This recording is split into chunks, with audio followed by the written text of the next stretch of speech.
పేదలకు కేటాయించిన ఇళ్ల నిర్మాణాలు త్వరితగతిన పూర్తి అవ్వాలనే ఉద్దేశంతో రాష్ట్ర ప్రభుత్వం 3,200 కోట్ల అదనపు ఆర్థిక సహాయాన్ని అందించిందని రాష్ట్ర గృహ నిర్మాణ శాఖ మంత్రి కొలుసు పార్థసారథి పేర్కొన్నారు. విశాఖ జిల్లా కలెక్టరేట్లో నిర్వహించిన సమీక్ష సమావేశం అనంతరం మీడియాతో మాట్లాడిన మంత్రి వివిధ అంశాలపై స్పష్టత ఇచ్చారు. గతంలో ఇళ్ల నిర్మాణాలపై నిర్లక్ష్యం వహించారని, ఇప్పుడు ఆ పరిస్థితి రాకుండా తగిన చర్యలు తీసుకుంటామని అన్నారు. ఇందులో భాగంగానే క్షేత్రస్థాయి పరిస్థితులను పరిశీలిస్తున్నామని వారు చెప్పారు. విశాఖపట్నం జిల్లాలో 2 చోట్ల లేఅవుట్లను పరిశీలించామని, ఇక క్షేత్రస్థాయి పరిస్థితులపై అధికారులు లబ్ధిదారులతో మాట్లాడామన్నారు. 10 ఏళ్ల క్రితం సీఎం చంద్రబాబు హయాంలో పేదల ఇళ్ల కోసం 2,50,000 రూపాయలు కేటాయించామని, గత ప్రభుత్వం ఉపాధి హామీ నిధులను 30,000 మళ్లించి ఇప్పుడు ఏదో చేసినట్లు గొప్పలు చెప్పిందని విమర్శించారు. ఉమ్మడి విశాఖ జిల్లాలో 1.89 లక్షల ఇళ్లను మంజూరు చేశామని, అందులో 43,000 ఇళ్లను ఇప్పటి వరకు పూర్తయ్యాయని, మిగిలిన వాటిని 2026 మార్చి నాటికి పూర్తి చేస్తామని వివరించారు.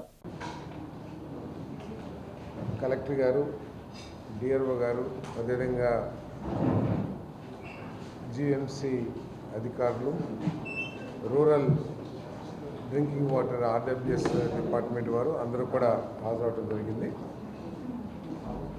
మెయిన్గా ఈ జిల్లాలో 1,29,000 ఇళ్ళు శాంక్షన్ చేయడం జరిగింది. విశాఖ జిల్లాలో ఇప్పటి వరకు 43,000 ఇళ్ళు మాత్రమే పూర్తయినాయి. మిగతావన్నీ కూడా వివిధ స్టేజెస్లో ఉన్నాయి.